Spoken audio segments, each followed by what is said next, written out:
First பாருங்க. இல்ல நம்ம சோழர்களை பார்க்க போறோம். ஓகேவா? சோழர்களும் பாண்டியர்களும் பார்ப்போம். இதுல என்னன்னா பிற்கால சோழர், முற்கால சோழர் அந்த மாதிரி சோழர்களை பிரிச்சு வச்சிருப்பாங்க. ஓகேவா? முன்னாடி வந்தவங்க, அதுக்கப்புறம் வந்தவங்க அந்த மாதிரி இருப்பாங்க. ஓகேவா? பாருங்க, பிற்கால சோழர்கள் அப்படின்னு கொடுத்திருக்காங்க. இந்த அறிமுகத்துல அவ்வளோக்கா எதுவும் இல்லை, ஜஸ்ட் ரீட் மட்டும் பண்ணுங்க. தென்னிந்திய வரலாற்றின் பிரபலமாக நன்கறியப்பட்ட முடியாட்சி அரசுகளில் சோழ அரசும் ஒன்றாகும். அவர்களின் அரச கட்டமைப்பு விரிவானது. நீர்ப்பாசன அமைப்பு முறை விரிந்து பரந்திருந்தது. அதிக எண்ணிக்கையிலான கோவில்களை அவர்கள் கட்டினர். கலை மற்றும் கட்டிடக்கலைக்கு சோழர்கள் பெரும் பங்காற்றியுள்ளனர். கடல் கடந்த அவர்கள் சாதனைகள் பல பல புரிந்துள்ளனர். இவை அனைத்தும் அவர்களுக்கு வரலாற்றுக்கு உயர்ந்த இடத்தை வழங்கியிருக்கு அப்படின்றத சொல்லியிருக்காங்க. ஓகேவா? இந்த சோழர்கள் அப்படின்றவங்க நம்ம முடியாட்சிகள் சேர, சோழ, பாண்டியர் அப்படின்னு சொல்லிட்டு பார்த்திருப்போம். இன்னும் நிறைய பேர் வேளிர்கள் எல்லாம் நிறைய பேர் பார்த்திருப்போமா?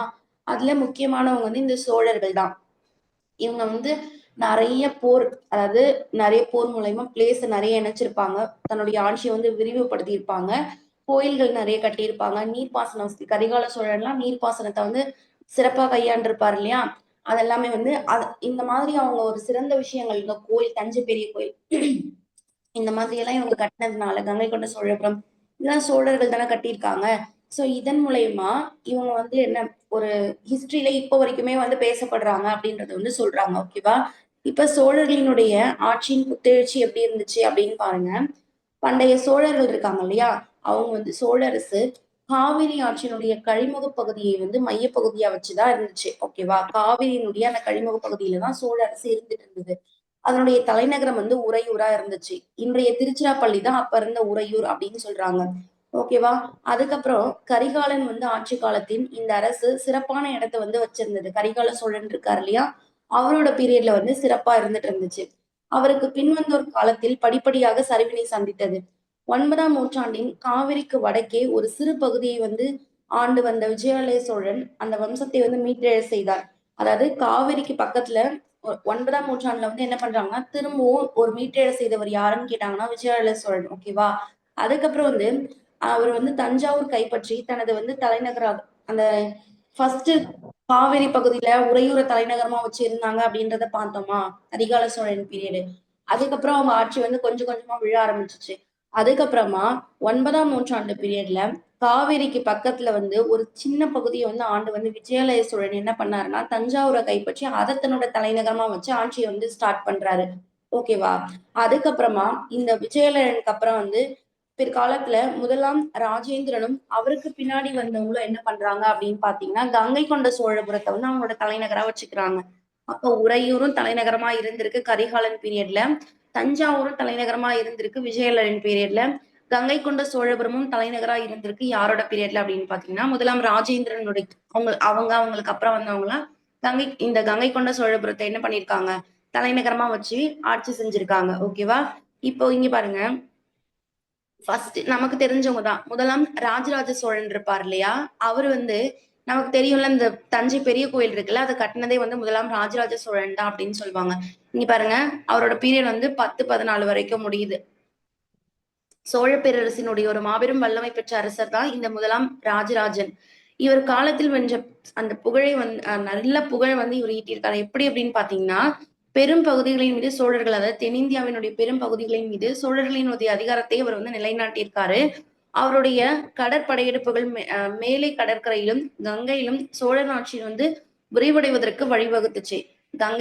இலங்கையிலுமே என்ன பண்ணிருக்காரு, இலங்கை பிளஸ் மேலை கடற்கரை இந்த 2 இடத்துலயுமே இவர் என்ன பண்ணிருக்காருன்னா கடல் படையெடுப்பின் மூலயமா அவரோட பிளேஸ் சோழர்களுடைய ஆட்சியை விரிவுபடுத்தியிருக்காரு. ஓகேவா? இலங்கை பிளஸ் மேலை கடற்கரை. இதுக்கப்புறம் என்ன ஆச்சு அப்படின்னு பாத்தீங்கன்னா, இந்த புகழ்பெற்ற கோயில் இருக்கு இல்லையா, பிரகதீஸ்வரர் கோயில், தஞ்சாவூர்ல தஞ்சை பிரகதீஸ்வரர் ஆலயம் சொல்லுவோம் இல்லையா, அந்த ராஜராஜேஸ்வரம் கோயில் அப்படின்னு அதுக்கு இன்னொரு பேர் இருக்கு. ராஜராஜேஸ்வரம் கோயில், அப்படி இல்லைன்னா பிரகதீஸ்வரர் கோயில். இத தஞ்சாவூர்ல கட்டியிருக்காரு யாருன்னா முதலாம் ராஜராஜன். ஓகேவா? இந்த முதலாம் ராஜராஜனுடைய பையன் யாரு அப்படின்னு பாத்தீங்கன்னா முதலாம் ராஜேந்திரன். அவரு இந்த ராஜராஜனுக்கு அப்புறமா என்ன பண்றாருன்னா பொறுப்புக்கு வராரு. இந்த முதலாம் ராஜேந்திரன் இருக்காருல்ல, இவருமே அவங்க அப்பா மாதிரியே பேரரசை விரிவுபடுத்தி அந்த கட்டுப்பாட்டிலேயே என்ன பண்ணிருக்காருன்னா வச்சு அதை ஒருங்கிணைச்சு வச்சிருக்காரு. அதுக்கப்புறமா அவருடைய ஆட்சி காலத்துல என்ன ஆகுது அப்படின்னு பாத்தீங்கன்னா சோழ பேரரசு தென்னிந்தியாவிலேயே ஒரு வலுவான சக்தியா மாறுது அப்படின்னு சொல்றாங்க. அதுக்கப்புறமா அரியணை ஏறினதுக்கு அப்புறமா அவருடைய மிக முக்கியமான படையெடுப்பான வட இந்திய படையெடுப்பு ரொம்ப முக்கியம். ராஜேந்திரனுடைய முதலாம் ராஜேந்திரன் இருப்பாரு. அவருடைய முக்கியமான படையெடுப்பு வந்து வட இந்திய படையெடுப்பு. அதை நினைவு கூறுற வகையில என்ன பண்ணிருப்பாருன்னா கங்கை கொண்ட சோழபுரத்தை கட்டியிருப்பார். அந்த கங்கை கொண்டான் அப்படின்னு சொல்லிட்டு பேர் வாங்கியிருப்பாரு. ஏன் அப்படின்னு பாத்தீங்கன்னா கங்கை கொண்ட சோழபுரம் அப்படின்ற கோயிலை வந்து கட்டியிருப்பாரு. ஓகேவா? சோ கங்கை கொண்டான் யாருன்னு கேட்பாங்க. ராஜேந்திரன், முதலாம் ராஜேந்திரன் அப்படின்னு சொல்லணும். ஏன்னா அவங்க வட இந்திய படையெடுப்புல வந்து நிறைய பகுதிகளை வந்து கைப்பற்றினாரு. அதனால கங்கை கொண்டான் அப்படின்னு அழைக்கிறாங்க. கங்கையை வந்து கைப்பற்றியவர், அதனாலதான் கங்கை கொண்டான். ஓகேவா? என்ன அவர் வந்து பிரகடனப்படுத்தியிருக்காரு. வட இந்திய போர்களில் வெற்றி பெற்ற அந்த வெற்றியின் நினைவாக தான் என்ன பண்ணிருப்பாரு அப்படின்னு பாத்தீங்கன்னா கங்கை கொண்ட சோழபுரம் அப்படின்ற கோயிலையே வந்து கட்டியிருப்பாரு. ஓகேவா? அவருடைய கடற்படை வந்து ஸ்ரீ விஜய பேரரசை வந்து அதாவது தெற்கு சுமத்ரான்னு சொல்லுவாங்க, அதை கைப்பற்ற அவருக்கு துணை புரிந்தது. சோழர்களினுடைய கடற்பகுதிகளின் மீதான கட்டுப்பாடு கடல் கடந்த வணிகம் செழித்தோங்க உதவியது. இப்போ இப்ப நம்ம யார் பார்த்தோம்? மொத்தம் 3 பேர் பார்த்தோமா? ஃபர்ஸ்ட் கரிகாலன், அவங்களுக்கு ஒரு தலைநகரை மட்டும் பார்த்தோம். அதுக்கப்புறம் வந்தவங்க 9ஆம் நூற்றாண்டுல விஜயாலய சோழன் வருவாங்க. அவங்களுக்கு அப்புறம் அவங்களுக்கு தலைநகர் மட்டும் தான் பார்த்தோம். அதுக்கப்புறமா வந்து இந்த ராஜேந்திரன் இப்ப பார்த்தோம்ல, முதலாம் ராஜேந்திரன், இவங்களுக்கு அப்புறம் வரவங்க எல்லாம் கங்கை கொண்ட சோழபுரத்தை தலைநகரா வச்சு ஆட்சி செஞ்சாங்கன்றத பார்த்தோம். இதுக்கப்புறம் வந்து என்ன அப்படின்னு பாத்தீங்கன்னா முதலாம் ராஜராஜன் பார்த்தோம். அதுக்கப்புறம் முதலாம் ராஜேந்திரன் பார்த்தோம். ராஜராஜன்னா அவங்க வந்து பிரகதீஸ்வரர் ஆலயத்தை கட்டியிருப்பாங்க. ஓகேவா? அதுக்கப்புறம் இந்த மேலை கடற்கரை, இலங்கை இந்த இடத்துல எல்லாத்தையும் அவங்களுடைய ஆட்சியை விரிவுபடுத்தி இருப்பாங்க. இவ்வளவுதான். அதுக்கப்புறம் முதலாம் ராஜேந்திரன் அப்படின்னு பாத்தீங்கன்னா இவருமே அவங்க அப்பா மாதிரி ஆட்சியை விரிவுபடுத்தி ஒருங்கிணைச்சு வச்சிருந்தாரு. பிளஸ் இவர் வட இந்திய போர்கள், அதாவது வட இந்திய படையெடுப்புல வெற்றி பெற்றாரு. அந்த வட இந்திய படையெடுப்புல கங்கை வந்து வெற்றி பெற்றாரு. அதாவது கங்கை கொண்டான் அப்படின்னு இவர் அழைக்கப்படுறாரு. அந்த போர்கள்ல வெற்றி பெற்றதுனாலதான் கங்கை கொண்ட சோழபுரம் அப்படின்ற கோயிலையே இவர் கட்டியிருக்காரு. ஓகேவா? சோ இதுதான் இவரோடது. இந்த ரெண்டும் ஞாபகம் வச்சுக்கோங்க. இப்போ இவங்களோட ஆட்சி சரிய தொடங்குது. எப்படி அப்படின்னு பாருங்க. இப்ப ராஜேந்திரன் இருக்காரு இல்லையா? முதலாம் ராஜேந்திரன். இவங்க 2 பேருக்கு அப்புறமா வந்தவங்க அடுத்து வந்த 3 பேருமே வந்து திறமை இல்லாதவங்களா இருக்கிறாங்க. முதலாம் ராஜேந்திரன் சோழர் அந்த ராஜேந்திர சோழனை தொடர்ந்து பதவியேற்ற மூவரும் திறமை வாய்ந்த அரசர்களாக இல்ல. 3ஆவதா பதவியேற்ற வீர ராஜேந்திரனினுடைய மகன் அந்த அதிராஜேந்திரன். இந்த வீரராஜேந்திரனுடைய பையன் அதிராஜேந்திரன் என்ன பண்ணுவாங்கன்னா உள்நாட்டு கழகம் ஒண்ணுல கொல்லப்பட்டுட்டாரு. சோ அவருடன் இந்த விஜயாலயன் இருக்காரு இல்லையா? நம்ம அவருக்கு அப்புறம் தானே முதலாம் ராஜராஜன் பார்த்தோம். அதுக்கப்புறம் தானே முதலாம் ராஜேந்திரன் பார்த்தோம். சோ விஜயாலயனுடைய அந்த பீரியட் வந்து அவங்களோட ஆட்சி வந்து அந்த வம்சத்தினுடைய ஆட்சி வந்து என்ன பண்ணுதுன்னா இந்த வீரராஜேந்திரன் அதிராஜேந்திரன் அதாவது ராஜேந்திரனுடைய பையன் அதிராஜேந்திரன் கொன்னதுக்கு அப்புறமா அந்த ஆட்சி வந்து முடிவுக்கு வந்துருது அப்படின்றத சொல்றாங்க. இப்ப என்ன சொல்றாங்கன்னா விஜயாலய சோழன் தான் தாத்தா, அவரோட புள்ள வந்து முதலாம் ராஜன் அப்படின்ற மாதிரி அப்படியே அவங்க பையனும் தெரியாது. ஆனா அவங்களுடைய ஆட்சியில அவங்க வம்சாவழி அவங்கலாம். ஓகேவா? அவங்களுக்கு அப்புறம் வந்து யாரு அப்படின்னு பாத்தீங்கன்னா முதலாம் ராஜேந்திரன். அவங்களுக்கு அப்புறம் வந்தவங்க 3 பேரு. அதுல 3ஆவதா வந்தவங்க யாரு அப்படின்னு பாத்தீங்கன்னா வீரராஜேந்திரன். அவங்களோட பையன் பேர் வந்து அதிராஜேந்திரன். இந்த அதிராஜேந்திரன் ஆட்சியில இருக்கும்போது உள்நாட்டு கழகம் ஒண்ணுல கொல்லப்பட்டுறாரு. ஓகேவா? சோ இப்போ இந்த அதிராஜேந்திரனோட இந்த விஜயநாராயணன் அவங்களுடைய வம்சம் வந்து என்ன பண்ணுதுன்னா முடிவுக்கு வருது. இதுக்கப்புறம் என்ன ஆகுது? இது ரொம்ப இம்பார்ட்டன்டான பாயிண்ட். இங்க பாருங்களேன். அதிராஜேந்திரனுடைய அவர் இறந்துட்டாரு அப்படின்னு சொல்லிட்டு கீழை சாளுக்கிய இளவரசரான ராஜேந்திர சாளுக்கிய சோழனை வந்து இப்போ என்னாச்சு அப்படின்னு பாத்தீங்கன்னா இவங்கெல்லாம் சோழர்கள் தானே. ஆனா இவர் இந்த அதிராஜேந்திரன் வந்து இறந்துட்டாரு அப்படின்னு சொல்லிட்டு கேள்விப்பட்ட உடனே கீழை சாளுக்கிய வம்சத்தை சேர்ந்த ஒரு இளவரசர் என்ன பண்ணுவார்னா அவர் பேர் வந்து ராஜேந்திர சாளுக்கியன். ஓகேவா? இவரு சோழ அரியணையை வந்து கைப்பற்றுறாரு. என்ன பேர்ல அப்படின்னு பாத்தீங்கன்னா முதலாம் குலோத்துங்கன் அப்படின்ற பேர்ல வந்து என்ன பண்றாருன்னா சாளுக்கிய அரசர் அந்த சோழ வம்சத்தை வந்து ஆட்சி செய்யறாரு. ஓகேவா? ரொம்ப ரொம்ப ரொம்ப இம்பார்ட்டன்ட் பாயிண்ட். இவங்க எல்லாம் சோழர்கள். ஓகேவா? சாளுக்கிய சோழ மரபுல வந்த முதல் அரசர் யாருன்னு கேட்டாங்கன்னா முதலாம் குலோத்துங்கன். இவங்க எப்படி சாளுக்கிய சோழ வம்சத்துல வராங்க அப்படின்னு நீங்க பாத்தீங்கன்னா இந்த முதல்ல வந்த ராஜராஜன் இருக்காங்கல்ல, அந்த ராஜராஜ சோழன் வந்து என்ன பண்றாங்கன்னா சாளுக்கிய வம்சத்து கூட போயிட்டு இவங்க சோழ வம்சமா சாளுக்கிய வம்சம் ஒருத்தவங்க இருப்பாங்க. அந்த வம்சத்து கூட என்ன பண்றாங்கன்னா திருமண உறவை வந்து மேற்கொள்றாங்க. சோ இவங்களோட பொண்ணா இருக்கக்கூடிய இவருடைய மகள் அதாவது முதலாம் ராஜராஜன் இருக்காங்கல்ல, அவங்களோட பொண்ணு பேர் வந்து குந்தவை. இவங்களை விமலாதித்தன் அப்படின்ற ஒரு சாளுக்கிய இளவரசனுக்கு கல்யாணம் பண்ணி வைக்கிறாங்க. ஓகேவா? ராஜராஜன் வந்து என்ன பண்றாங்கன்னா அவங்களோட பொண்ண விமலாதத்தனுக்கு கல்யாணம் பண்ணி வைக்கிறாங்க, அவரோட சாளுக்கிய இளவரசர். இப்போ இவங்க 2 பேருக்கும் ஒரு பையன் பொறக்குறான். அந்த பையன் பேரு ராஜராஜ நரேந்திரன். ஓகேவா? இந்த ராஜராஜ நரேந்திரனுக்கும் ராஜேந்திரன் இப்போ இவங்க என்ன பண்ணிருக்காங்கன்னா, பொறந்த வீட்டுக்கே தன்னோட பொண்ண குடுக்கணும்னு சாரி தன்னோட பையன குடுக்கணும் அப்படின்றத ஆசைப்பட்டிருக்காங்க. ஓகேவா? யாரு? குந்தவை. குந்தவையோடைய அண்ணனோ தம்பியோ தானே இந்த அந்த முதலாம் ராஜேந்திரனா இருப்பாங்க. இவங்களுக்கு என்ன பண்ணிருப்பாங்கன்னா, ஒரு பொண்ணு பொறந்திருக்கும். அந்த பொண்ணு பேர் வந்து என்னன்னா, அங்கம்மா தேவி. ஓகேவா? இந்த அங்கம்மா தேவிக்கும், அந்த ராஜராஜ நரேந்திரன் இந்த 2 பேருக்கும் பொறந்தவங்க தான் யாருன்னா, முதலாம் குலோத்துங்கன். உங்களுக்கு புரியும். இங்க பாருங்க. ஃபர்ஸ்ட் என்னன்னா, ராஜராஜன் இருக்காருல்ல, அவருக்கு ஒரு பொண்ணு இருந்திருப்பாங்க, ஒரு பையன். சும்மா ஒரு இமேஜினேஷனுக்கு நம்ம தெரிஞ்சவங்கள மட்டும் நம்ம ஞாபகம் வச்சுக்கலாம். அவங்களுக்கு எத்தனை பசங்க இருந்தாங்கன்னா எனக்கு தெரியாது. இப்ப முதலாம் ராஜராஜன் இருக்காங்கல்ல, இவங்களுக்கு நமக்கு முதலாம் ராஜேந்திரன் வந்து பையன் அப்படின்றது இங்க கொடுத்துட்டாங்களா. இவங்களுக்கு ஒரு பொண்ணு இருந்திருக்காங்க, அவங்க பேர் வந்து குந்தவை. இவரோட பீரியட்ல இந்த ராஜராஜன் பீரியட்ல இந்த குந்தவையை என்ன பண்ணிருக்காங்கன்னா ஒரு சாளுக்கிய இளவரசனுக்கு கல்யாணம் பண்ணிருக்காங்க. அவங்க பேர் வந்து விமலாதத்தன். இது ஓகேவா? இப்போ ராஜேந்திரன் போயிட்டாரு. இதுக்கப்புறம் அவங்க அண்ணன் தம்பியா இருக்கக்கூடிய இந்த ராஜேந்திரன் இருக்காருல்ல, இவங்களுக்கு ஒரு பொண்ணு பிறக்குது. அதுவே அவங்க அக்காவா இருக்கக்கூடிய குந்தவைக்கு ஒரு பையன் பிறக்கிறான். அவன் பேர் என்னன்னா ராஜராஜ நரேந்திரன். சோ இந்த ராஜராஜ நரேந்திரனையும் இந்த ராஜேந்திரனுடைய பொண்ணான அங்கம்மா தேவியையும் கல்யாணம் பண்ணி வைக்கிறாங்க. சோ இவங்க 2 பேருக்கும் பிறந்தவங்க தான் யாரு அப்படின்னு பாத்தீங்கன்னா முதலாம் குலோத்துங்கன். ஓகேவா? இப்ப ஓகேவா? உங்களுக்கு புரியுதா? புரியுதுங்களா? முதலாம் குலோத்துங்கன் எப்படி வராரு, ஏன் அவங்கள முதலாம் சோழ சாளுக்கிய அரசர்னு சொல்றாங்க அப்படின்றது. ஓகே, அடுத்து பாருங்க. இப்போ இதுதான் இந்த ராஜராஜன் இருப்பாரு. அவரு சாளுக்கியர் கூட திருமண உறவை மேற்கொள்றாரு. எப்படி அப்படின்னு பாத்தீங்கன்னா, அவங்க பொண்ணு குந்தவைய சாளுக்கிய இளவரசன் விமலாதத்தனுக்கு கல்யாணம் பண்ணி வைக்கிறாரு. இவங்க 2 பேருக்கும் ஒரு பையன் பிறக்கிறான், ராஜராஜ நரேந்திரன். இந்த ராஜராஜ நரேந்திரன் வளர்ந்து கல்யாண வயசு வந்த உடனே இவன் என்ன பண்றான்னா, அவங்க மாமா பொண்ணு தானே இந்த முதலாம் ராஜேந்திரன் மாமா. அவங்களுக்கு ஒரு பொண்ணு இருக்கு. அவங்க பேரு அங்கமா தேவி.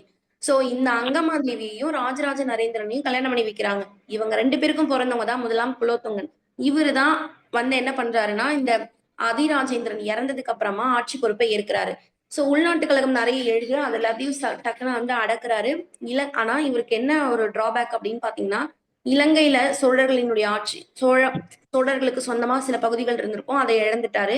அதுக்கப்புறம் பாண்டிய நாட்டில் இருந்த பகுதிகளும் சோழர்களின் கட்டுப்பாட்டிலிருந்து நழுவிடுச்சு அப்படின்றத பார்த்திருக்கோம்.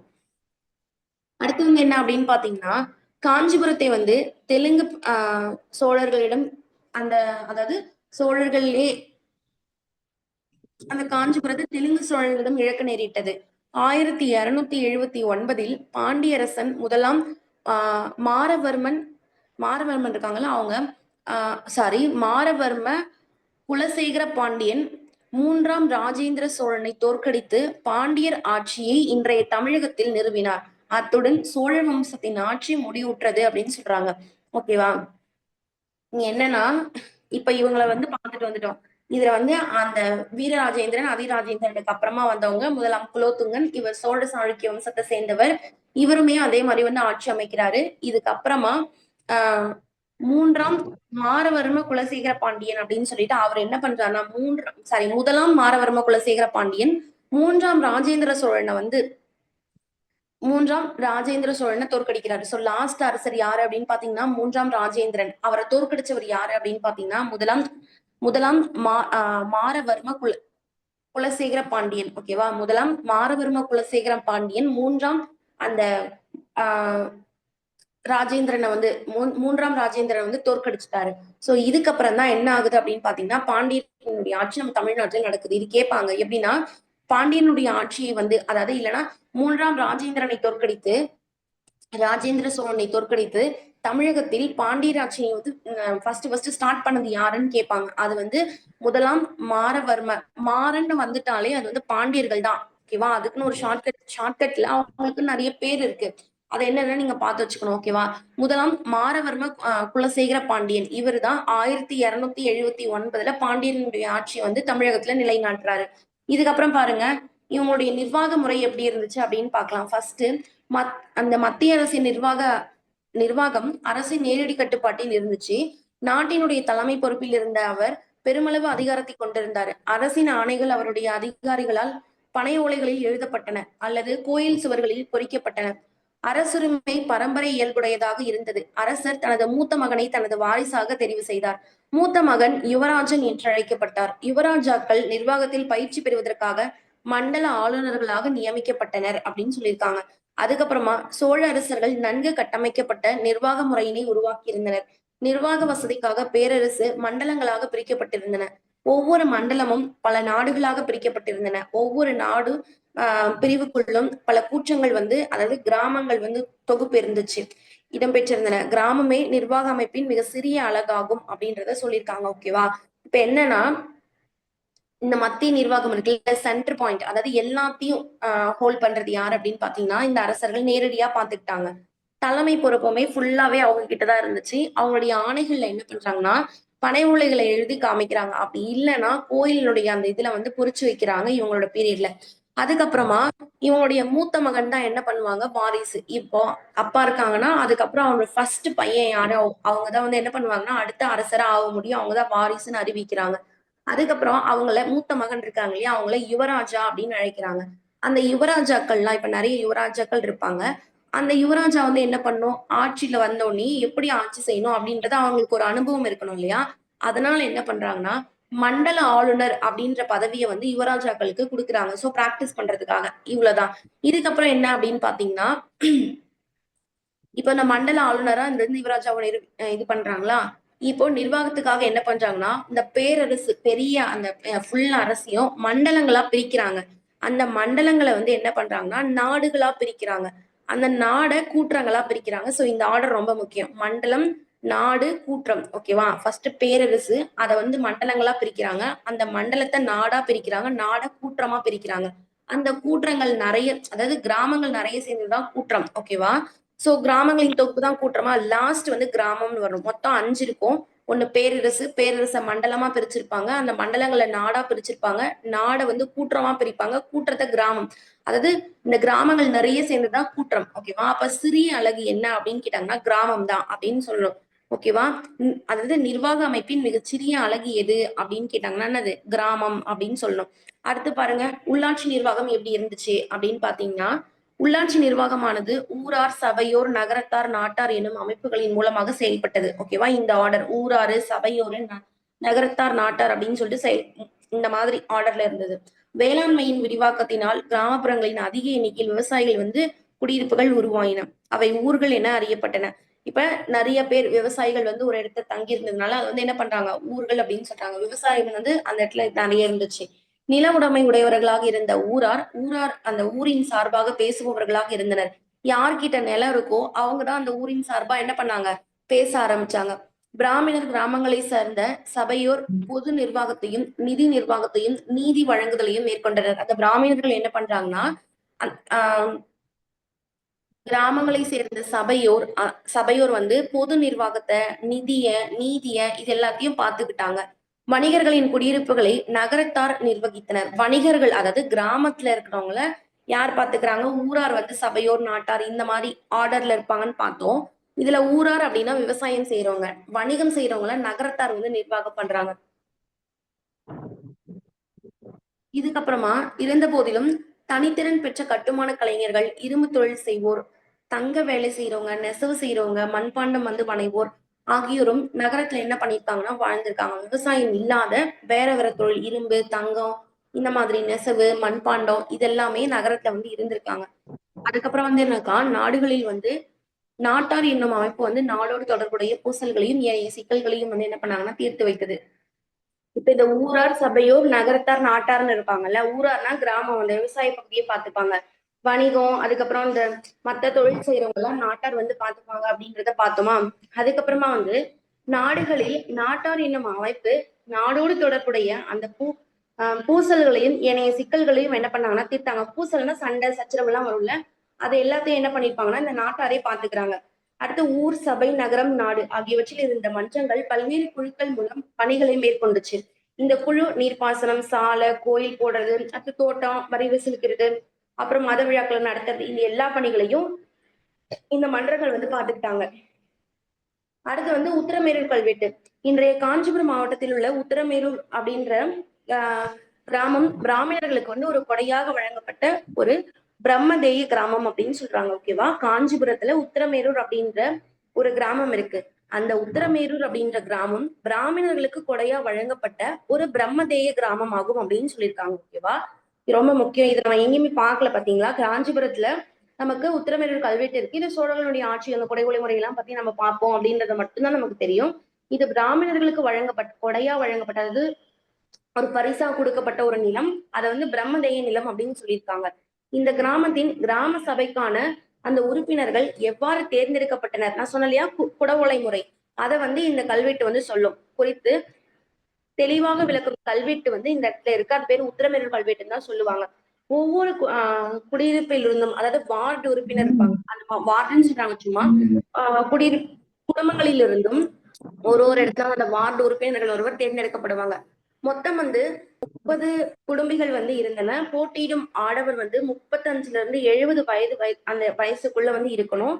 அதுக்கப்புறம் வேத நூல்களும் சமய நூல்களிலும் அவங்க தேர்ச்சி பெற்றிருக்கணும். நில உடைமையாளராகவும் இல்ல சொந்த வீடுடையோராகவோ இருக்க வேண்டும் என்பதை தகுதிகளாகவும் தகுதிகளா இருந்துச்சு அவங்களுக்கு. 35ல இருந்து 70 வயசு வரைக்கும் இருக்கணும் அவங்களுக்கு. வேத நூல்கள் சமய நூல்கள் எல்லாமே அவங்களுக்கு தெரிஞ்சிருக்கணும். நிலம் வச்சிருக்கணும். சொந்த வீடு இருக்கணும். இதெல்லாம் அவங்களுடைய தகுதியா இருந்துச்சு. தேர்ந்தெடுக்கும் முறை எப்படி இருந்துச்சுன்னா, ஒவ்வொரு வந்து குடும்பிலிருந்தும் தகுதியுடைய வேட்பாளர்களின் பெயர்கள் பனை ஓலை துண்டுகளில் வந்து எழுதப்படும். அவை மண்பாண்டம் ஒன்றில் வந்து போடப்படும். அப்புறம் மன்றத்தினுடைய மூத்த உறுப்பினர் ஒரு சிறுவனை அழைத்து குடத்துக்குள் உள்ள அந்த ஓலை துண்டுகளையும் எடுக்க சொல்லி அதில் எழுதப்பட்டுள்ள பெயரை வந்து என்ன பண்ணுவாங்க, அறிவிப்பாங்க. இந்த முறையின்படி பல குழுக்கள் வந்து என்ன பண்ணுவாங்கன்னா முடிவு செய்யணும்னு சொல்லியிருக்காங்க. ஓகேவா? சோ குடவோலை முறைன்னு நம்ம ஒண்ணு படிச்சுட்டு வந்தோம், உங்களுக்கு ஞாபகம் இருக்கா? குடவோலை முறைனா என்ன? உங்களுக்கு யாரை பிடிக்குமோ, இப்ப நான் ஒரு 4-5 பேர் நிக்கிறாங்க அப்படின்னா அதுல ஒருத்தவங்க பேர் நம்ம வந்து எழுதி அந்த குடத்துல வந்து போட்டுறணும். அப்ப அந்த மூத்த உறுப்பினர் என்ன பண்ணுவாருன்னா, ஒரு சின்ன பையனையும் யாரையும் வந்து அழைச்சி அதுல இருக்கு ஏதாவது ஒரு சீட்டை வந்து எடுப்பான் அப்படின்னு சொல்லுவாங்க. அவனும் அதை எடுப்பான். அதுல யார் பேர் வந்திருக்கோ அவங்கதான் அந்த அந்த இதுவா ஆவாங்க அப்படின்னு சொல்லிட்டு பார்ப்போம். சோ உள்ளாட்சி அரசாங்கம் சோழர்களோட பீரியட்ல குடவோலை முறையா இருந்துச்சு. அதை எது சொல்லுது அப்படின்னு பாத்தீங்கன்னா, உத்தரமேரூர் கல்வெட்டு காஞ்சிபுரத்துல இருக்கிறது சொல்லுது. இந்த காஞ்சிபுரத்துல இருக்கிற அந்த உத்தரமேரூர் அப்படின்ற பிளேஸ பிராமணர்களுக்கு ஒரு கொடையா வழங்கின இடம். அதை வந்து பிரம்மதேய நிலம் அப்படின்னு சொல்லுவாங்க. இவ்வளவுதான். அதுக்கப்புறம் பாருங்க, வருவாய். சோழர்களுடைய பொது வருவாய் முக்கியமான நிலவரி மூலம் பெறப்பட்டது. அந்த பொது வருவாய் இருக்குல்ல, அது எதன் மூலயமா நிறைய கிடைச்சிச்சு அப்படின்னு பாத்தீங்கன்னா நிலவரி தான். நிலவரியானது காணி கடன், காணினா நிலம்னு சொல்லுவாங்க, கடன்னா அது வரி அப்படின்னு வச்சுக்கோங்க. காணிக்கடன் என அழைக்கப்பட்டது. நில வருவாய் என்ன சொல்றாங்க, காணிக்கடன் அப்படின்னு அழைக்கப்பட்டது. நிலவரியை வந்து நிர்ணயம் செய்வதற்காக சோழ அரசு விரிவான அளவில் நில அளவை பணியை மேற்கொண்டது.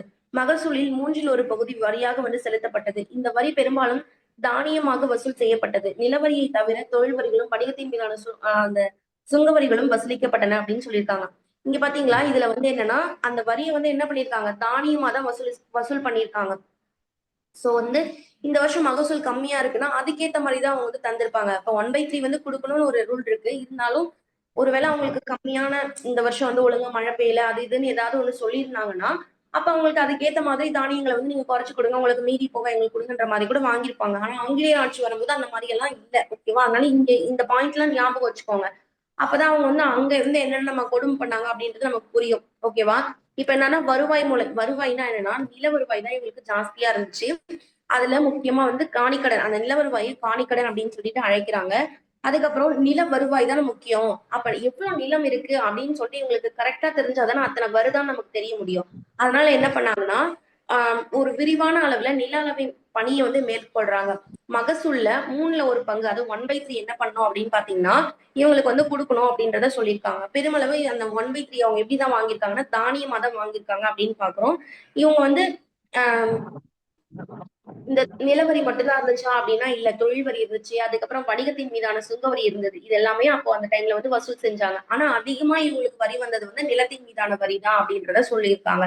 அடுத்து வந்து நிலம் சார்ந்த உறவுகளின் அடிப்படையாக கொண்ட சமூக அமைப்பு எப்படி இருக்கு அப்படின்னு பாத்தீங்கன்னா, சோழ அரசர்கள் வந்து வரி விலக்கு அளிக்கப்பட்ட நிலங்களை அரசு அதிகாரிகளுக்கும் பிராமணர்களுக்கும் கோயில்களுக்கும், அதாவது இது என்னன்னா தேவதான கிராமங்கள் அப்படின்னு சொல்றாங்க. இந்த இடத்துக்கு என்ன பண்றாங்கன்னா கொடுக்குறாங்க. மத நிறுவனங்களுக்கும் கொடையாக வழங்குறாங்க. அதாவது என்ன சொல்லியிருக்காங்க, வரி விலக்கு அளிக்கப்பட்ட நிலங்கள் அப்படின்னா அந்த நிலத்தை வச்சிருக்கவங்க வரி கொடுக்க வேண்டிய அவசியம் கிடையாது. அந்த மாதிரியான நிலங்களை அவங்க யார் யாருக்கெல்லாம் கொடுக்குறாங்க அப்படின்னா அரசு அதிகாரியா இருப்பாங்கல்ல அவங்களுக்கு, பிராமணர்களுக்கு, அதுக்கப்புறம் அந்த கோயில்களுக்கு, மத நிறுவனங்களுக்கு இந்த மாதிரியான இவங்களுக்கு மட்டும்தான் என்ன பண்றாங்கன்னா வரி விலக்கு அளிக்கப்பட்ட நிலங்களை வந்து கொடுக்குறாங்க. ஓகேவா?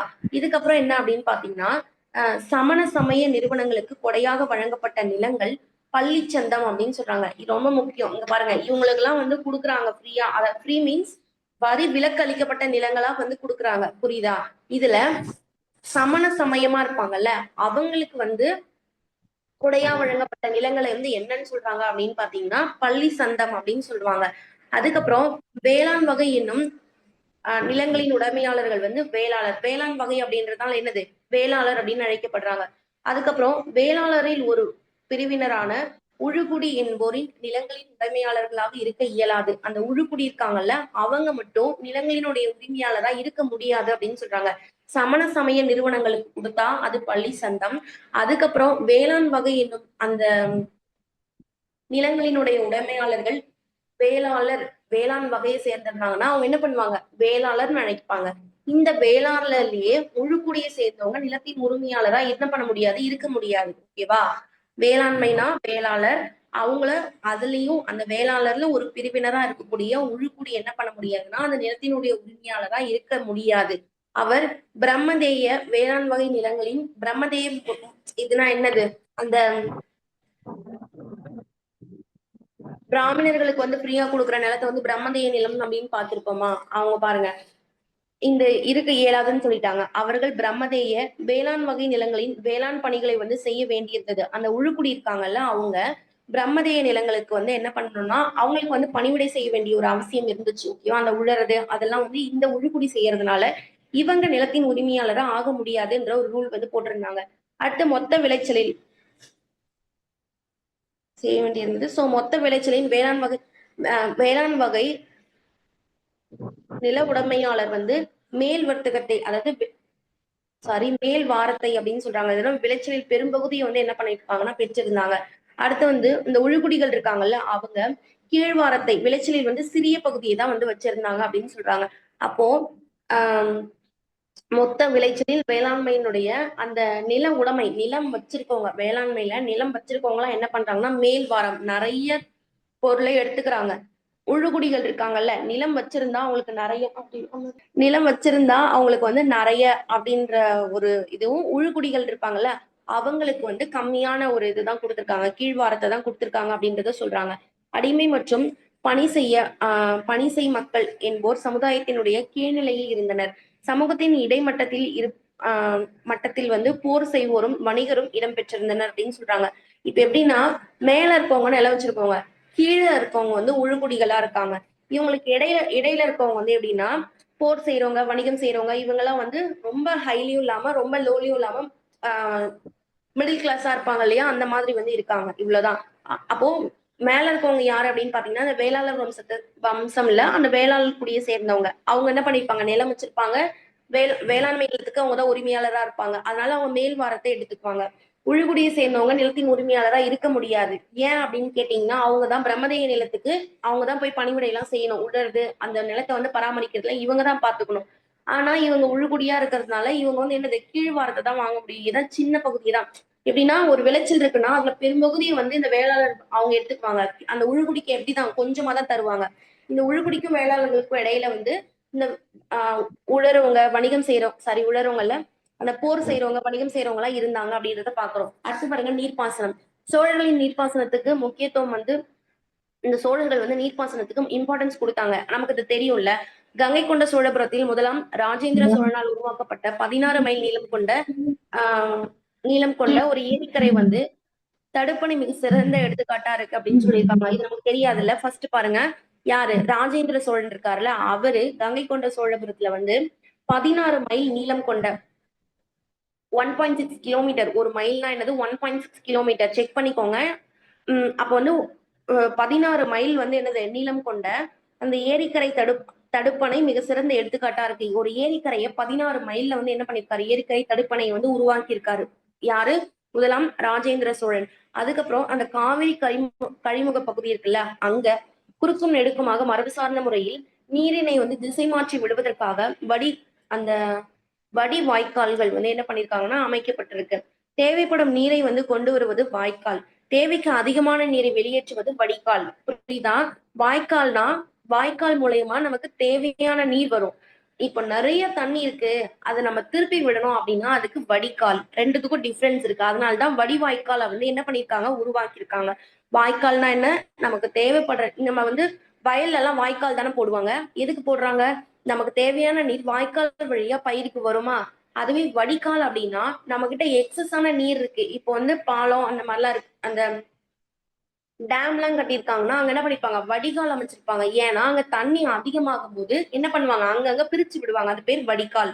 பொதுமக்கள் அனைவருக்கும் சொந்தமான வாய்க்கால், அதாவது ஊர் வாய்க்கால் என அழைக்கப்பட்டது. எல்லாருக்கும் சொந்தமானது ஊர் வாய்க்கால் அப்படின்னு அழைக்கிறாங்க.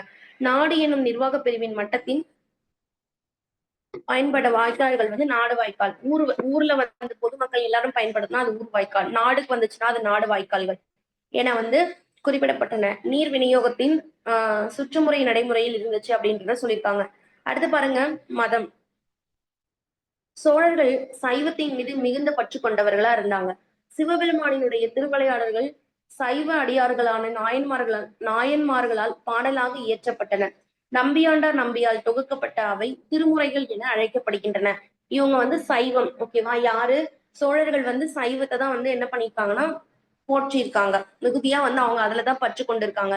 சைவம்னா சிவபெருமான் தான் அதுல வந்து இருப்பாங்க. அவங்கள பத்தியான பாடல்கள், சைவ திருமுறைகளை வந்து எதுல வந்து பாடியிருப்பாங்க அப்படின்னு பாத்தீங்கன்னா, ஆஹ் சைவ அடியார்கள் நாயன்மார்கள் இருப்பாங்கல்ல, அவங்க எல்லாருமே வந்து பாடியிருப்பாங்க. நம்பியாண்டார் நம்பி என்ன பண்ணிருப்பாங்கன்னா அந்த நாயன்மார்கள் எழுதுனதை தொகுத்திருப்பாரு, ஓகேவா? இவ்வளவுதான். இதை வந்து நம்ம என்ன பண்ணோம், திருமுறைகள் அப்படின்னு சொல்லுவோம். 64 நாயன்மார்கள் சேர்ந்து 12 திருமுறைகளை எழுதியிருப்பாங்கல்ல, அது என்ன அப்படின்னு பாத்தீங்கன்னா சைவம் தான். அந்த சைவ நூல் அந்த 12 திருமுறைகள். அந்த 12 திருமுறையை வந்து தொகுத்தவர் யாரு அப்படின்னு பாத்தீங்கன்னா நம்மளுடைய நம்பியாண்டார் நம்பி, ஓகேவா? 12 திருமுறைகளை தொகுத்திருக்காரு. அடுத்து வந்து என்ன பாருங்க, கோயில்கள். சோழர் காலத்தில் வந்து பிரம்மாண்டமான கோயில்கள் கட்டப்பட்டது. தஞ்சாவூர், கங்கை கொண்ட சோழபுரம், தாராசுரம் ஆகிய இடங்களில் கோயில்கள் சோழர்களின் கலைகளான கட்டிடங்கள், சிற்பங்கள், செப்பு சிலைகள், அடுத்து வந்து ஓவியங்கள், படிமவியல் ஆகியவற்றிற்கு களஞ்சியமாக உள்ளன.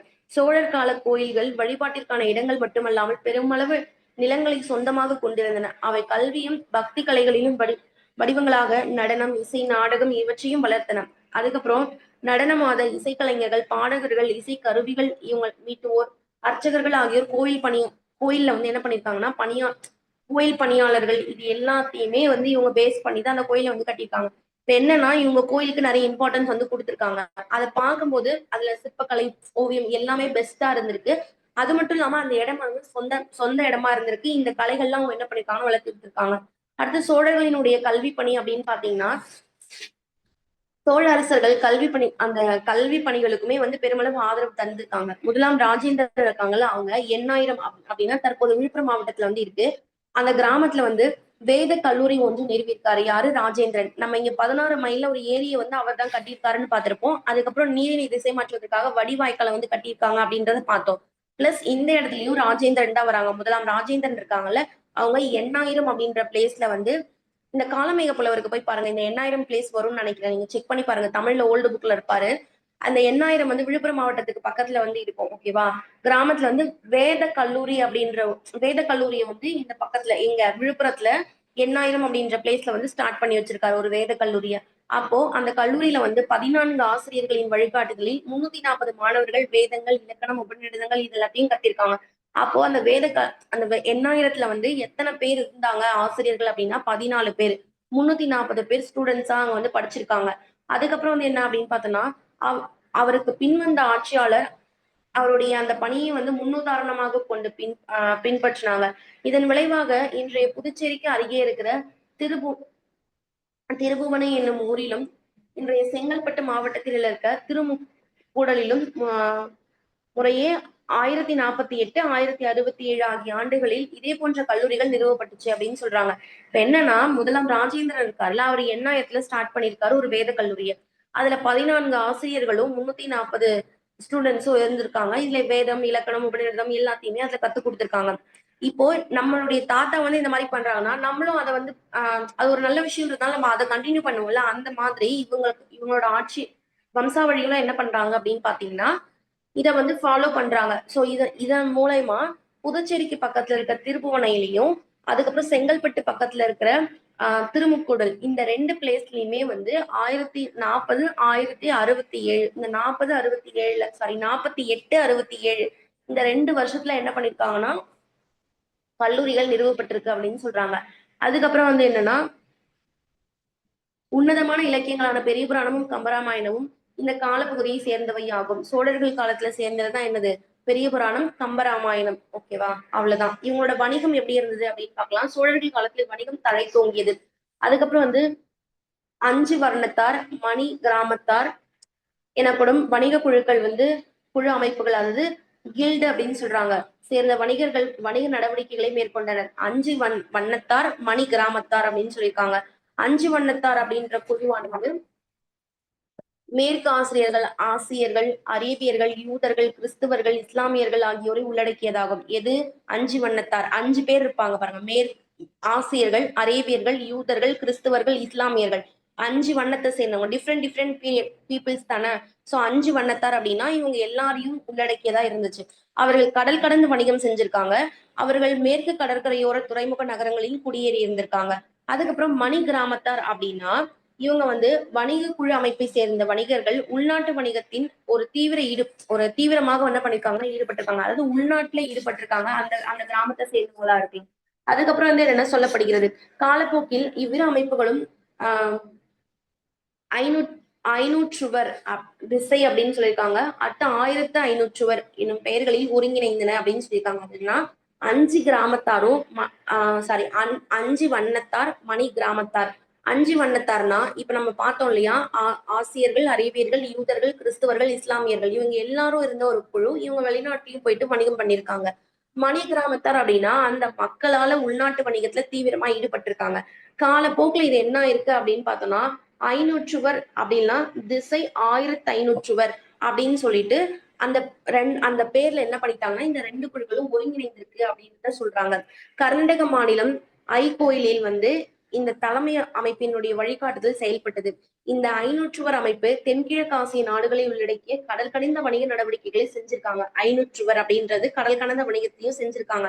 தென்கிழக்கு ஆசிய நாடுகளோடு மேற்கொள்ளப்பட்ட கடல் கடந்த வணிகத்தின் மூலமா யானை தந்தம், அதுக்கப்புறம் பவழம், சங்கு, ஒளிப்புகும், அதுக்கப்புறம் புகா கண்ணாடி, அடுத்து பாக்கு, ஏலம், வர்ணப்பட்டு அந்த இதெல்லாம் நூலோடு நெய்யப்பட்ட பருத்தி இழை துணிகள் இது எல்லாமே இங்க இருந்து இறக்குமதி செய்யப்பட்டிருக்கு. சந்தனம், கருங்காலிக்கட்டை, அதுக்கப்புறம் சுவையூட்டும் பொருட்கள், விலையுயர்ந்த ஆபரண கற்கள், மிளகு, எண்ணெய், நெல், தானியம், உப்பு இதெல்லாம் இங்க இருந்து ஏற்றுமதி வந்து பண்ணியிருக்காங்க.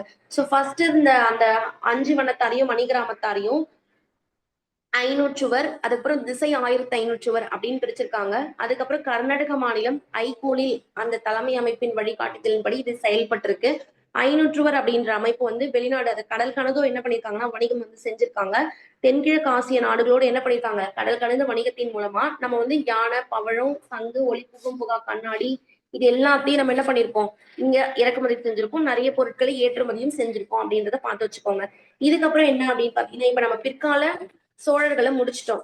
அடுத்து வந்து பிற்கால பாண்டியர்கள். இப்ப நம்ம இவங்களை வந்து எத்தனை பேர் பார்த்திருக்கோம்? 3 பேர் 4 பேர் பார்த்திருக்கோம்னு வச்சுக்கோங்களேன். விஜயல சோழன் ஒரு பேர் மட்டும்தான் வந்திருக்கு. அந்த பேர்ல வந்து அவரு எந்த தலைநகர்ல இருந்தாருன்னு பார்த்தோம். முதலாம் ராஜராஜ சோழன் வந்திருக்கு. அவர் அந்த கோயிலை கட்டினாரு அப்படின்றத பார்த்தோம். அதுக்கப்புறம் அவரோட பையன் பேர் வந்து முதலாம் ராஜேந்திர சோழன். அவர் வந்து என்ன பண்ணாரு அப்படின்னு அவர் தான் நிறைய பண்ணியிருக்காரு. அவர் என்னென்ன பண்ணாருன்னு பாருங்களேன். ராஜேந்திர சோழன் வந்து முதலாம் ராஜேந்திர சோழன் கங்கை கொண்டான் அப்படின்னு சொல்லுவாங்க. ஏன்னா வட இந்திய படையெடுப்புல அவர் வந்து வின் பண்ணதுனால அவர் அந்த நினைவை போற்றும் வகையில என்ன பண்ணிருப்பாருன்னா கங்கை கொண்ட சோழபுரத்தை கட்டியிருப்பாரு. அந்த கோயிலை வந்து கட்டியிருப்பாரு. பிளஸ் கங்கையை வந்து வென்றதுனால கங்கை கொண்டான் அப்படின்னு அழைக்கப்படுறாரு.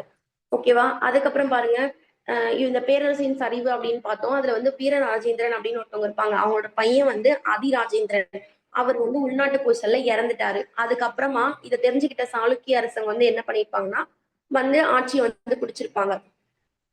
சோ அந்த அந்த யார் அந்த சாளுக்கிய அரசன் சோழ சாளுக்கிய அரசன் அப்படின்னு பாத்தீங்கன்னா முதலாம் குலோத்துங்கன். இவர் எப்படி வந்தாரு அப்படின்னு பாத்தீங்கன்னா இவங்க தாத்தாவான முதலாம் ராஜேந்திரன் இருக்காருல்ல இவரோட பீரியட்ல தான் சாளுக்கிய வம்சத்து கூட என்ன பண்ணாங்க திருமண உறவு மேற்கொண்டாங்க. அவங்க முதலாம் ராஜராஜன் முதலாம் ராஜராஜனுடைய பொண்ணு என்ன பண்ணிருக்காங்க அப்படின்னு பாத்தீங்கன்னா இவங்க குந்தவை, அந்த பொண்ணு பேரு குந்தவை. அந்த பொண்ண வந்து விமலாதத்தன் அப்படின்ற ஒரு சாளுக்கிய அரசருக்கு கல்யாணம் பண்ணி குடுத்துருக்காங்க. இந்த குந்தவைக்கும் விமலாதத்தனுக்கும் ஒரு பையன். அந்த பையன் பேரு ராஜராஜ நரேந்திரன். இந்த ராஜராஜ நரேந்திரனை இந்தான சைடுல இருக்காங்கல்ல ராஜேந்திர சோழன், அவங்களுக்கு அவங்களோட பொண்ணுக்கு வந்து கல்யாணம் பண்ணி கொடுத்திருக்காங்க. அந்த பொண்ணோட பேர் என்ன அப்படின்னு பாத்தீங்கன்னா அங்கம்மாதேவி. சோ முதலாம் ராஜேந்திரனுடைய பொண்ணு அங்கம்மா தேவிக்கும் இந்த குந்தவை விமலாதத்தன் இருக்காங்கல்ல இவங்களோட பையனான ராஜராஜ நரேந்திரனுக்கும் கல்யாணம் பண்ணி வைக்கிறாங்க. இவங்க 2 பேருக்கும் பிறந்த பையன் தான் யாருன்னா முதலாம் குலோத்துங்கன். சோ எப்படி பார்த்தாலும் இவங்களோட தாத்தா பொண்ணு சைட்ல இவர் ஒரு தாத்தா தானே முதலாம் ராஜராஜன், அதனால எனக்கும் உரிமை இருக்குன்னு சொல்லிட்டு இவர் என்ன பண்றாருன்னா வந்து ஆட்சியை பிடிக்கிறாரு. உள்நாட்டு கலவரம் நடந்தாலும் அது எல்லாத்தையும் என்ன பண்றாரு அடக்கிட்டாரு. ஆனா என்ன ஒரு டிராபேக்னா இலங்கையில வந்து இவரோட சொந்தமான பிளேஸ் இருந்திருக்கும், அதை இழந்திருப்பாங்க. பாண்டியர்கள் கிட்ட இவங்களுக்கு சொந்தமான பிளேஸ் இருக்கும், அதையும் இழந்திருப்பாங்க. இப்ப இவங்களோட ஆட்சி எப்படி முடிவுக்கு வருது அப்படின்னு பார்த்தோம் அப்படின்னா முதலாம் மாரவர்ம குலசேகர பாண்டியன் அப்படின்றவங்க 1279 இவங்களோட ஆட்சியை முடிவுக்கு கொண்டு வராங்க. 3ஆம் ராஜேந்திரன் அப்படின்றவங்க இருந்திருப்பாங்க. 3ஆம் ராஜேந்திர சோழனை தோற்கடித்து முதலாம் மாரவர்ம குலசேகர பாண்டியன் என்ன பண்ணிருப்பாங்க அப்படின்னு பாத்தீங்கன்னா பாண்டியனுடைய வம்சத்தை நம்ம இடத்துல நிறுவிருக்காங்க. இது முடிஞ்சுதா? இப்ப இவங்களோட நிர்வாக முறை உள்ளூர் நிர்வாகம் எல்லாம் எப்படி இருந்துச்சு அப்படின்னு பார்த்தோம். அவங்க என்ன பண்ணிருப்பாங்க, மூத்த மகனை தான் யுவராஜா அப்படின்னு சொல்லிட்டு அறிவிப்பாங்க. அவங்க ஆட்சியை கத்துக்கணுன்றதுக்காக மண்டல ஆளுநரா இவங்களை நியமிப்பாங்க. அதுக்கப்புறம் இவங்க பேரரச மண்டலங்களா பிரிப்பாங்க, மண்டலங்களை நாடா பிரிப்பாங்க, நாட கூற்றமா பிரிப்பாங்க, கூற்றங்கள் வந்து கிராமங்கள் சேர்ந்த அமைப்பா இருக்கும். அப்போ லாஸ்ட் அழகு எதுன்னு கேட்டாங்கன்னா கிராமம் தான் அப்படின்றத பார்த்தோம். அடுத்தது என்னது நிர்வாகம் அப்படின்னு பாத்தீங்கன்னா உள்ளாட்சி நிர்வாகம் எப்படி இருந்துச்சு. அவங்க வந்து குடவோலை முறையின் மூலமா என்ன பண்ணிருப்பாங்கன்னா தேர்ந்தெடுப்பாங்க. உத்தரமேரூர் கல்வெட்டுல பார்ப்போமா, இதுல வந்து ஊரார் சபையூர் நகரத்தார் நாட்டார் அப்படின்னு இருப்பாங்க. ஊர் விஷயங்கள் எல்லாம் ஊரார் பார்த்துப்பாங்க, நகரத்து விஷயங்கள்லாம் நகரத்தார் பார்த்துப்பாங்க, நீதி வழங்குறது நகரத்தார் தான் பார்த்துப்பாங்க அப்படின்றது எல்லாம் பார்த்தோமா. அதுக்கப்புறம் வந்து என்ன அப்படின்னு பாத்தீங்கன்னா உத்தரமேரூர் கல்வெட்டு. இது வந்து என்ன, உத்தரமேரூர் அப்படின்ற ஊர் வந்து காஞ்சிபுரம் டிஸ்ட்ரிக்ட்ல இருக்கு. இது பிராமணர்களுக்கு கொடையா வழங்க ஒரு பிரம்மதேய நிலம் அப்படின்னு சொல்லியிருந்தாங்க. இந்த இடத்துல இருக்க ஒரு கல்வெட்டு குடவோலை முறை, அதாவது உள்ளாட்சி அரசாங்கத்துல அவங்க எப்படி வந்து எல்லாரையும் தேர்ந்தெடுத்தாங்க அப்படின்றத வந்து தெளிவா சொல்லியிருக்கு அப்படின்றத பார்த்தோம். எப்படி இருக்கும் அந்த குடவோலை முறையின் மூலமா எப்படி தேர்ந்தெடுப்பாங்க, யார் அதுல நிக்கலாம் அப்படின்னு பாத்தீங்கன்னா 35 to 70 வயசுக்குள்ள இருக்கிறவங்க மட்டும்தான் அதுல வந்து இருக்க முடியும். 30 குடும்பங்கள் வந்து இருக்குமா, போட்டியிடுமோ எல்லாருமே அந்த ஆண்கள் மட்டும்தான் போட்டி போட்டிருக்காங்க. அதுல 35 to 70 வயசுல இருக்கணும். அவங்க சமய நூல்கள் வேத நூல்கள் தேர்ச்சி பெற்றிருக்கணும். பிளஸ் அவங்க கிட்ட நிலமும் சொந்த வீடும் இருக்கணும். இந்த மாதிரி இருந்தா மட்டும்தான் அவங்க வந்து அதுல நிக்க முடியும். ஓகேவா? நின்று அந்த குடவோலையில அவங்களோட பேர் மக்கள் வந்து எழுதி போடுவாங்க. அதுல வந்து இப்ப 4 பேர் நிக்கிறாங்கன்னா 4 பேர் 30 பேர் நாங்க சொல்லியிருக்காங்க, 30 குடும்பங்களா அவங்க அவங்க வந்து அவங்க பேர் எல்லாத்தையும் எழுதி போட்டு என்ன பண்ணுவாங்க அப்படின்னு பாத்தீங்கன்னா ஏதாவது ஒரு சின்ன பசங்களை அந்த மூத்த சபையில இருக்கவங்க கூப்பிட்டு ஒரு பேர் எடுக்க சொல்லி யார் பேர் வருதோ அவங்கதான் அப்படின்னு சொல்லுவாங்க. ஓகேவா? இந்த மாதிரி ஒண்ணு பார்த்தோமா. அடுத்து வருவாய்னா என்ன, அவங்களுக்கு முக்கியமான வருவாய் வந்து நில வருவாய் தான். அதை வந்து காணிக்கடன் அப்படின்னு சொல்லுவாங்க. இது மட்டும்தான் அப்படின்னா கிடையாது. இந்த நில வருவாயை வந்து விரிவுபடுத்துறதுக்காக ஒரு இது வந்து பண்ணியிருக்காங்க. 1/3 அவங்களுடைய அதாவது விளைச்சல்ல 1/3 வந்து அரசுக்கு வந்து கொடுக்கணும் அப்படின்றத வந்து சொல்லியிருந்தாங்க. உங்களுக்கு நில வருவாய் மட்டும்தானா அப்படின்னா இல்ல. என்னென்ன வருவாய் அப்படின்னு பாத்தீங்கன்னா தொழில் வரிகளும் இருந்துச்சு, வணிகத்தின் மீதான வரிகளும் இவங்களுக்கு இருந்துச்சு அப்படின்றது சொன்னாங்க. அடுத்து என்ன அப்படின்னு பாத்தீங்கன்னா நிலம் சார்ந்த உறவுகளை அடிப்படையாக கொண்ட சமூக அமைப்பு எப்படி இருந்துச்சு அப்படின்னு பார்த்தோம். என்னது, அரசு அதிகாரிகள், பிராமணர்கள், அதுக்கப்புறம் இந்த கோயில் நிர்வாகம் பண்றவங்க, அடுத்து மத நிறுவனங்களுக்கு எல்லாம் என்ன பண்ணாங்கன்னா வரி விலக்கு அளிக்கப்பட்ட நிலங்களை அவங்களுக்கு எல்லாம் கொடுத்தாங்க. அந்த மாதிரி கொடுக்கப்பட்ட நிலங்களுக்கு ஒரு பேர் இருக்கு. எப்படின்னா சமண சமய நிறுவனங்களுக்கு கொடையா வழங்கி இருந்தாங்க அப்படின்னா அதுக்கு பள்ளி சந்தம் அப்படின்ற பேர் வந்து கொடுக்குறாங்க. அடுத்து வேளாண் வகையை சேர்ந்தவங்களுக்கு வேளாளர் அப்படின்ற ஒரு இது அந்த இவங்களுக்கு தான் அது வந்து கொடுக்குறாங்க. இப்ப இந்த வேளாளரின் அந்த சமூகத்துல ஒரு பிரிவினர் தான் ஒழுக்குடி. ஆனா அவங்களுக்கு நிலத்துல வந்து உரிமையாளரா இருக்கிறதுக்கான தகுதி கிடையாது. ஏன் அப்படின்னு பாத்தீங்கன்னா அவங்க பிராமணர்களுக்கு வழங்கப்பட்ட பிரம்மதேய நிலம் இருக்குல்ல, அந்த நிலங்களுக்கு இவங்கதான் போய் பணிவிடை செய்யணும். சோ அதனால என்ன பண்ணணும்னா இவங்களுக்கு அந்த உரிமையை வந்து அவங்க கொடுக்கல. இன்னொன்னு என்னன்னா மேல் வர்க்கத்தை சேர்ந்தவங்களா இந்த வேளாளர் இருக்காங்கல்ல, இவங்களுக்கு எல்லாம் விளைச்சல்ல வந்து மேல் வாரத்தை கொடுக்குறாங்க. அதுவே கீழ்வர்க்கத்தை சேர்ந்தக்கூடிய இந்த உள்ளுக்குடியெல்லாம் இருக்காங்கல்ல, இவங்களுக்கு வந்து என்ன பண்றாங்கன்னா கீழ்வாரத்தை கொடுக்குறாங்க. இதுக்கப்புறம் வந்து என்ன அப்படின்னு பாத்தீங்கன்னா அடிமை மற்றும் பணி செய் மக்கள் அப்படின்னு சொல்லிட்டு இந்த சமூகத்தினுடைய கீழ்நிலையில இருந்தாங்க. அடிமையா இருப்பாங்க, அவங்க பணி செய்யறதுக்கு மட்டும்தான். சோ அதனால நாங்க அவங்களுக்கு கம்மியா தான் கொடுப்போம் அப்படின்ற மாதிரி இருந்தாங்க. அதுக்கப்புறம் இடைமட்டத்துல இருப்பாங்க, மேல கீழே இடையில இருக்கவங்களும் இருந்தாங்க. அவங்க யாரு அப்படின்னு பாத்தீங்கன்னா தொழில் செய்வாங்க, வணிகம் செய்வாங்க, ஏதோ ஒன்று பண்ணுவாங்க. அடுத்து பாருங்க நீர்ப்பாசனம். நீர்ப்பாசனம் அப்படின்னு பாத்தீங்கன்னா இவங்க சோழர்கள் வந்து நீர்ப்பாசனத்துக்கு அதிக இம்பார்ட்டன்ஸ் கொடுத்தாங்க. இவங்க என்ன பண்ணிருப்பாங்கன்னா முதலாம் ராஜேந்திர சோழன் இருக்காங்கல்ல, இவங்க 16 மைல் நீளம் கொண்ட கங்கை கொண்ட சோழபுரத்துல ஒரு ஏரியை வந்து கட்டியிருக்காரு அப்படின்றத பார்த்தோம். அதுக்கப்புறம் வந்து என்ன அப்படின்னு பாத்தீங்கன்னா காவிரி கழிமுக பகுதியின் குறுக்கும் நெடுக்குமா ஆஹ் ஒரு நீரினை வந்து திசை மாற்றி விடுவதற்காக வடி வாய்க்காலை வந்து கட்டியிருக்காங்க. இதுல வடி அப்படின்னா என்னன்னா வடிகால். அந்த வடிகால்னா என்னன்னா நிறைய தண்ணி இருக்கும் போது அதை வந்து எல்லா பக்கத்துக்கும் பிரிச்சு விடுறது வந்து வடிகால். இதுவே வாய்க்கால் அப்படின்னா நமக்கு தேவையான தண்ணி அந்த வாய்க்கால் மூலயமா நமக்கு வரும். இதுதான் வடி வாய்க்கால், புரிஞ்சுதா? அதுக்கப்புறம் வந்து என்ன அப்படின்னு பாத்தீங்கன்னா ஊர் மக்கள் எல்லாரும் யூஸ் பண்றது ஊர் வாய்க்கால், நாடுகளுக்கு போறது நாடு வாய்க்கால். அதுக்கப்புறம் வந்து என்ன அப்படின்னு பாத்தீங்கன்னா மதம் அப்படின்னா இவங்க வந்து சைவ மதத்தை தான் வந்து அவங்க வந்து ஃபேவரட்டா வச்சிருந்தாங்க. சைவம்னா யாரு அப்படின்னா சிவபெருமான். சிவபெருமானை பத்தி பாடினவங்க யாரு அப்படின்னு பாத்தீங்கன்னா நாயன்மார்கள். இந்த நாயன்மார்கள் வந்து ஓகேவா, இந்த நாயன்மார்கள் வந்து பாட்டா பாடியிருப்பாங்க. இத இந்த பாட்டு எல்லாத்தையும் தொகுத்தவர் யாருன்னு கேட்டாங்கன்னா நம்பி ஆண்டார் நம்பி. ஓகேவா, இதை வந்து என்னன்னு சொல்லுவாங்கன்னா திருமுறைகள் சொல்லுவாங்க. உங்களுக்கு தெரியும் 64 நாயன்மார்கள் சேர்ந்து 12 திருமுறைகளை எழுதியிருப்பாங்க. அதை தொகுத்தவர் நம்பி ஆண்டார் நம்பி. இததான் அவங்க வந்து சோழர்கள் வந்து அவங்களோட இதுவா வச்சிருந்தாங்க. அதுக்கப்புறம் பாருங்க கோயில்கள். கோயில்கள் நிறைய கட்டியிருக்காங்க. சோழர் காலம் வந்து அந்த கோயில் வழிபாட்டு தலமா மட்டும் கிடையாது, பெருமளவு நிலங்கள் சொந்தமா வந்து வச்சிருந்தாங்க. அதன் மூலயமா நடனமாதர், அதுக்கப்புறம் இசைக்கலைஞர், பாடகர், இசைக்கருவிகளை வந்து மீட்டு ஒரு அர்ச்சகர், இந்த எல்லாத்தையும் இந்த கோவில் பணியாளர், இவங்க எல்லாத்தையுமே வந்து ஒரு இது எல்லாத்தையுமே அவங்க அந்த இடத்துல வந்து ஒரு ஒருங்கிணைக்கிற மாதிரி ஒரு பிளேஸா இருந்து வச்சிருந்தாங்கன்னு வச்சுக்கோங்களேன்.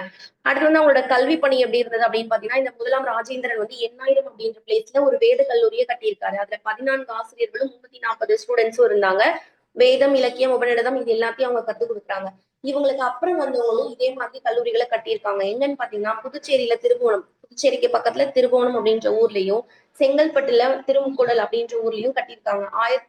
1040 1048 1067 இந்த 2 வருஷத்துல கட்டியிருக்காங்கன்றத பாக்குறோம். அடுத்து இவங்களோட பீரியட்ல சோழர்களோட பீரியட்ல வந்ததுதான் எது அப்படின்னு பாத்தீங்கன்னா பெரிய புராணமும் கம்பராமாயணமும் இவ்வளவுதான். இதுக்கப்புறம் இவங்களோட வணிகம் அப்படின்னு பாத்தீங்கன்னா அஞ்சு வண்ணத்தார் மணி கிராமத்தார் அப்படின்னு பார்த்தோம். இவங்க 2 பேருமே அஞ்சு வண்ணத்தார் அப்படின்னா கடல் கடந்து வணிகம் செய்வாங்க. மணிவண்ணத்தார் மணி கிராமத்தார் அப்படின்றது உள்ளூர்ல வந்து வணிகம் பண்ணுவாங்க அப்படின்றத பார்த்தோம். இவங்க 2 பேரும் ஒரு காலத்துல வந்து ஒண்ணு சேர்றாங்க. அதுதான் என்ன அப்படின்னு பார்த்தோம்னா ஐநூற்றுவர் அப்படின்னு சொல்லியிருப்பாங்க. இதெல்லாம் திசை 1500 அப்படின்னு சொல்லியிருக்காங்க. கர்நாடக பகுதியில ஐகோல் அப்படின்ற இடத்துல வந்து தலைமை அமைப்பின் வழியா நிறைய வழிகாட்டுதலின்படி இவங்க செயல்பட்டாங்க. இந்த 500 கடல் கடந்தும் வணிகம் பண்ணியிருக்காங்க அப்படின்றத பாக்குறோம். எப்படி கிழக்கு ஆசியா கூட வணிகம் பண்ணதுனால நமக்கு என்னென்ன கிடைச்சிச்சு அப்படின்னா யானை தந்தம், பவழம், சங்கு, ஒளிப்புகும் புகா கண்ணாடி, பாக்கு, ஏலம், வண்ணப்பட்டு, நூலோடு நெய்யப்பட்ட பருத்தி, இது எல்லாமே நமக்கு வந்து கிடைச்சிச்சு அப்படின்றத வந்து சொல்லியிருந்தாங்க. அதுக்கப்புறம் என்ன அப்படின்னு பாத்தீங்கன்னா நம்ம என்னென்ன ஏற்றுமதி செஞ்சோம்னா சந்தனக்கட்டை, கருங்காலி கட்டை, சுவையூட்டும் பொருட்கள், விலையுறந்த ஆபரண கற்கள், மிளகு, எண்ணெய், நெல்லு, அதுக்கப்புறம் இந்த தானியம், உப்பு இதெல்லாம் நம்ம வந்து அவங்களுக்கு ஏற்றுமதி செஞ்சு கொடுத்தோம். இவ்வளவுதான். ஓகேவா?